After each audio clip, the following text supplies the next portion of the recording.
stop running now. With you I found my peace somehow.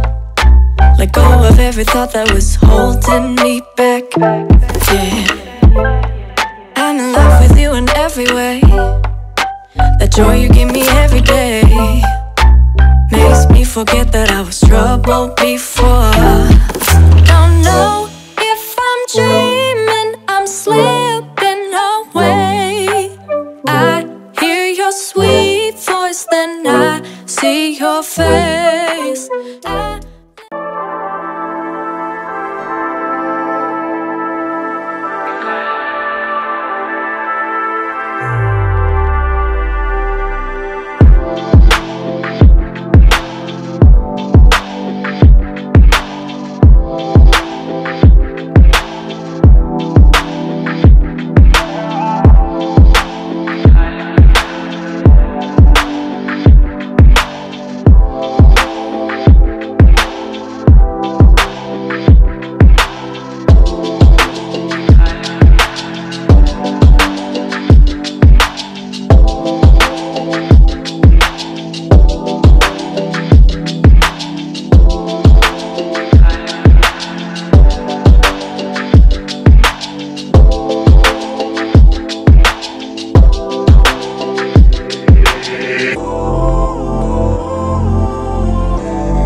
Saya baca, ibu-ibu ayah-ayah ikut. Boleh? Mudah-mudahan mustajab doa, sebab kita sekarang waktu bermusafir. Saya baca, ayah-ayah, ibu-ibu ikut. Bismillahirrahmanirrahim. Allahumma ajurni fi musibati wa akhluf li khairan minha. Ya Allah, berikanlah ganjaran di sebalik musibah ini, dan gantikanlah ia dengan yang lebih baik daripadanya. Ini doa Nabi. Ulama bahas doa ini, ibu-ibu ayah-ayah yang dirahmati Allah. Hebatnya doa Nabi ni, bila dapat musibah, Nabi SAW minta kepada Allah bagi pahala di sebalik musibah. Wa akhluf li khairan minha, dan gantikanlah ia dengan yang lebih baik. Kan contoh tuan-tuan, naik motor kapcai. Tengok-tengok hilang. Kita baca Allahumma ajurni fi musibati wa akhluf li khairan minha. Tengok-tengok esok ada orang sponsor motor Waisuku kat kita, tuan. Dan ganti yang lebih baik. Jadi berbalik kepada kisah tadi, Nabi SAW ajar kepada seorang sahabat yang bernama Abu Salamah. Abu Salamah ni tuan-tuan, bila mana dia dengar doa ini, sharing daripada Nabi SAW, maka dia balik, dia jumpa bini dia, Ummu Salamah radhiyallahu anha. Dia pergi cerita balik kepada isteri dia. Yang ni tuan-tuan, kita sebagai seorang ayah, sebagai seorang suami, kita kena ikut. Kalau kita dapat ilmu yang bermanfaat, balik tu sharing kepada isteri kita, kan, pada wife kita, pada zaujah kita, kena sharing ilmu. Ini merupakan amalan sahabat-sahabat Nabi. Mereka tak simpan pada seorang, kan. Mereka kongsi, kan, bukan kongsi kasih sayang, kongsi ilmu. Baik. Jadi sahabat Nabi SAW ni, saya nak ambil satu ayat daripada Al-Quran, iaitulah wa qala rabbukum ud'uni astajib lakum. Berdoalah kepadaku, astajib lakum, aku akan makbul doa kamu. Kita bawa kisah kepada Abu Salamah. Abu Salamah bila mana dia baca doa yang diajarkan oleh Nabi, seperti mana yang saya kongsikan tadi, kita baca sama-sama. Maka satu ketika berlaku ujian kepada Abu Salamah. Apa ujian dia? Ketika mana dalam peristiwa hijrah, Abu Salamah ni, dia nak berhijrah dengan Nabi. Bila mana dia nak berhijrah dengan Nabi SAW, bapa mertua dia kata kepada Abu Salamah, wahai Abu Salamah, kalau kamu nak berhijrah ikut Muhammad, maka kamu tinggalkan isteri kamu, tinggalkan anak perempuan aku dan juga cucu aku di Mekah. Nak pergi ke Yasrib, hampir belah lah ni, ada kata, kan? Maka waktu tu Abu Salamah, kerana dia sayang kepada Nabi SAW, kasihnya Nabi kepada Nabi lebih kasih kepada ahli keluarga dia, kasih kepada harta dia, maka ketika itu, kan, dia ikut Nabi SAW. Dan kita tuan-tuan, kita datang ke sini ni, kita tinggal harta kita, kan, kita tinggal seketika keluarga kita, kan. Saya secara peribadi tuan-tuan, saya kongsi dengan cikgu Syed kita, kan, secara peribadi, nak main ni pun duk berbolak balik ke nak main ke tak, kan, sebab ada banyak program. Jadi bila buka di media sosial, tengok-tengok cerita tentang Abang Viva, kan, jadi maka terjentiklah hati kita, ya Allah, aku ni Allah Ta'ala bagi nikmat banyak dah, takkan kita nak tinggal seketika nikmat-nikmat tersebut untuk kita membantu orang lain. Berbalik kepada kisah Abu Salamah tadi, maka sahabat ini, kan, bila mana dia ikut Nabi SAW, Ummu Salamah, isteri dan ibu-ibu, ibu-ibu yang dirahmati Allah, Ummu Salamah bila dia duduk di Mekah ni, dia kurus kering. Sebab apa dia kurus kering? Sebab dia rindu kepada suami dia, kan. Lama kelamaan, bila mana pok mertua Abu Salamah ni tengok, anak aku ni kurus kering, kan, maka waktu tu apa dia buat? Dia kata kepada anak dia, wahai Ummu Salamah, sekarang aku benarkan kamu pergi untuk jumpa suami kamu.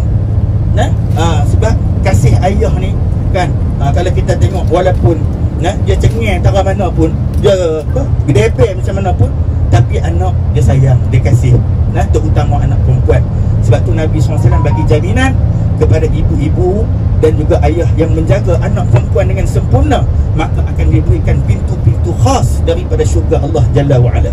Baik, Jadi ketika mana Ummu Salamah, cuba bayangkan ibu-ibu yang dirahmati Allah, cikgu-cikgu perempuan depan saya ni. Ummu Salamah ni seorang perempuan, seorang ibu. Dia berhijrah waktu tu tuan-tuan, jarak Yasrib daripada Mekah Al-Mukarramah lebih 360 km. Cuba bayangkan, kalau kita naik bas sekarang ni, kalau tuan-tuan pergi umrah, tuan-tuan pergi haji, naik bas macam selesa macam ni, hampir 6 jam. Waktu tu tak ada highway lagi, tak ada RMR lagi, kan? Ummu Salamah dia berjalan seorang diri. Maka ketika itu pengorbanan yang agung kepada seorang wanita sahabat Nabi SAW. Baik, bila mana Ummu Salamah sampai dekat Yasrib ketika itu, sebelum ditukar nama kepada Madinatul Munawwarah, maka dia pun jumpa suami dia. Duk beberapa hari lepas tu, tengok suami dia dapat panggilan jihad, kan, kena berperang. Waktu tu sahabat-sahabat bila mana dapat panggilan jihad, maka ketika itu mereka tidak bertangguh, kan. Mereka tak kata serupa kita, Sat, aku ni nak pergi kedai emas Anwar, Sat, contoh dia, kan. Aku ni nak pergi Sunway Carnival, Sat, nak pergi Alamanda sekejap, contoh. Nak pergi Mid Valley sekejap, tak ada, kan. Sahabat-sahabat sami'na wa ata'na, kami taat, kami dengar, dan juga kami taat. Baik, jadi insyaAllah lagi kita boleh pergi jalan, kan? Sebab bulan depan dapat bonus tak? Okey, baik. Jadi kalau yang tak ambil vaksin dengar kata tak dapat bonus, semua ambil vaksin. Jadi sahabat Nabi ni Abu Salamah, bila dia mana pergi dalam peperangan Ghuzwah, peperangan yang bernama Jabal Uhud, kan. Saya kalau pergi sampai ke Jabal Uhud, saya akan cerita seorang sahabat yang bernama Sayyidina Hamzah bin Khuwailid. Sayyidina Hamzah ni, karamahnya, walaupun di tengah padang pasir, dia punya kubur dia kadang-kadang kita pergi wangi sampai sekarang. Allahu Akbar. Ini kemuliaan kepada Sayyidina Hamzah bin Abdul Muttalib. Jadi hadirin yang dirahmati Allah Subhanahu Wa Taala, berbalik kepada kisah Ummu Salamah tadi, kan. Ummu Salamah dia baru jumpa dia suami dia, baru dia nak berpegang tangan, kan, barulah nak bermanja-manja, barulah nak seronok-seronok, kan. Biasalah suami isteri lama tak jumpa. Kalau orang yang pernah PJJ, kan, sekali jumpa isteri dia, Allahu Akbar, rasa macam malam pertama dia, kan. Walaupun dah kahwin 10 tahun dah, kan, walaupun dah tua dah, kan, tapi jumpa isteri ni super macam pengantin baru rasa, kan, sebab lama dah tak jumpa. Maka ketika itu satu ujian apa? Abu Salamah ni syahid, kan. Bila mana Abu Salamah syahid dalam peperangan, maka ketika itu selepas beberapa lama Nabi SAW jumpa Ummu Salamah. Nabi SAW jumpa Ummu Salamah. Bahaya juga ni kuliah macam ni. Baik. Saya takut jatuh, kan. Maka ketika itu Nabi SAW sampai ke rumah Ummu Salamah, jumpa Ummu Salamah.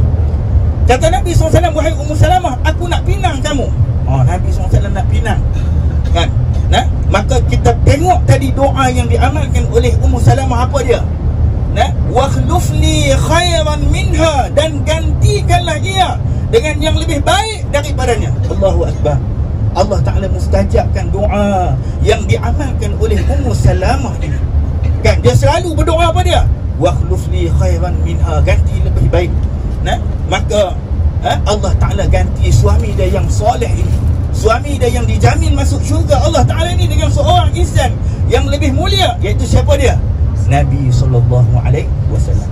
Mengikut pandangan ulama sirah, asalnya Ummu Salamah dia tak mau terima pinangan Nabi. Dia tak mau terima. Sebab apa? Dia bagi dua reason, dua alasan.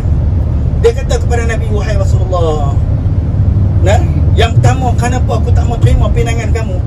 Kerana aku ni ada anak yang ramai, kan. Dia ada anak yang ramai. Dia risau nanti kalau dia kahwin dengan Nabi, boleh jadi ganggu usaha dakwah Nabi. Yang kedua, dia kata, wahai Rasulullah, aku ni kuat cemburu, kuat jealous, kan. Ayah-ayah, kalau isteri kita kuat jealous ni perkara biasa. Sebab apa? Isteri Nabi pun kuat jealous, kan. Ini kan isteri kita biasalah, kan. Kadang-kadang kita balik kerja letih, dia ajak kita pergi minum air nyok je tu, kan. Kita kalau nak pergi buat benda lain, dia maju, jealous, biasalah, kan. Baik, saya tengok tadi ada seorang cikgu kita, isteri dia telefon, kan. Pandai licik isteri dia. Apa dia buat? Isteri dia ni nak buat anak dia nak telefon, padahal bini dia nak telefon, nak tengok duduk sebelah siapa. Contoh dia. Itu contoh lah, saya bagi contoh. Saya tak tuju kat siapa, tuju kat saya lah. Baik, Allahu Akbar. Okey, baik. Jadi maka apa jawab Nabi? Kata Rasulullah, wahai Ummu Salamah, nah, anakmu itu akan aku jadikan seperti mana anakku juga. Allahu Akbar. Tengok tuan-tuan, bagaimana tanggungjawabnya Nabi SAW. Tapi kita sekarang tuan-tuan, kan saya bidang syariah, jadi selalu tengok lah ni banyak kes-kes. Kalaulah suami bercerai dengan isteri, antara benda yang dia tak buat adalah dia meninggalkan hak hadanah. Kan, apa dia hak hadanah? Hak kepada anak-anak dia. Walaupun dia telah berpisah dengan isteri, tapi tanggungjawab seorang ayah itu berkekalan sehingga hari kiamat. Antara benda yang banyak selalu digagalkan oleh seorang suami, antaranya setelah berpisah, dia meninggalkan hak hadanah, hak penjagaan anak. Baik, kita tak bincang dah yang tu dalam bab munakahat.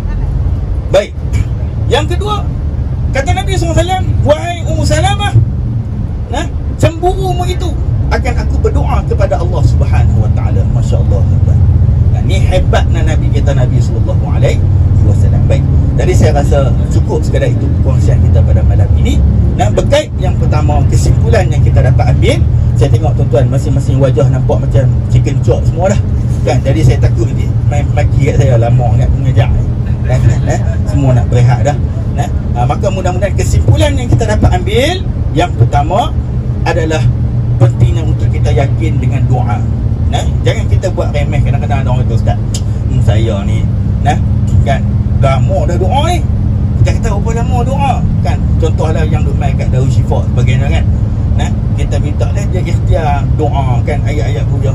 Berapa lama dah? 3 hari dah ustaz saya duk doa, 3 hari baru. Kan ada satu ayat ibu-ibu, kalau anak kita ketegak ke, laki kita ketegak ke, okey, ada satu ayat daripada surah As-Saffat pada ayat yang ke-100. Rabbi habli minas salihin. Kita sebut sama-sama. Rabbi habli minas salihin. Itu doa daripada Al-Quran. Okey. Nabi Allah Ibrahim doa ni, kata sebagian ulama tafsir, berapa lama tempoh duration dia? 83 tahun. Allahu Akbar. Kan? Tak ada anak. Jadi kalau lah dalam kalangan kawan-kawan kita ke, adik-adik kita ke, kalau contoh dia dah kahwin lama tak ada zuriat, minta dia amalkan doa ni. Rabbi habli minas salihin. Ini doa Nabi Allah Ibrahim alaihi salam. Yang kedua, kalau anak dia tu macam ketegak sikit ke, baca doa ini. Selain daripada doa yang diajar oleh Nabi pada Ibn Abbas. Baik. Jadi yang keduanya iaitulah selain daripada kita berdoa, maka kena ada konsep untuk kita berkongsi ilmu. Kan, seperti mana kisah Ummu Salamah tadi, laki dia belajar ilmu dengan Nabi, dia balik dia kongsi ilmu. Jadi kita muhasabah dalam kehidupan kita suami isteri, ada tak kan kita dalam kereta kita bermusyawarah kan. Sebab tu hadirin dirahmati Allah Subhanahu Wa Taala, mudah-mudahan kesimpulan yang kita dapat ambil dapat menjadikan kita sebagai seorang mukmin yang bertakwa kepada Allah Azza wa Jalla. Wallahu taala alam. Assalamualaikum warahmatullahi wabarakatuh. Selamat berehat insya-Allah.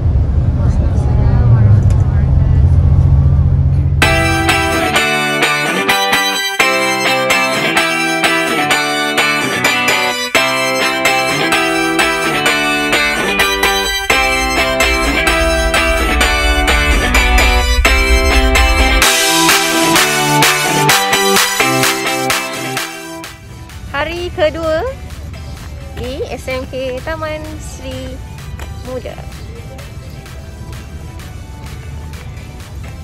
Assalamualaikum warahmatullahi wabarakatuh dan selamat pagi. Terima kasih atas kehadiran semua para sukarelawan ke SMK Taman Sri Muda. Jadi sebelum para sukarelawan memulakan tugas penyambungan pembersihan, anda semua dijemput untuk menikmati terlebih dahulu sarapan pagi yang telah disediakan di kanopi makanan. Semua para sukarelawan dipersilakan untuk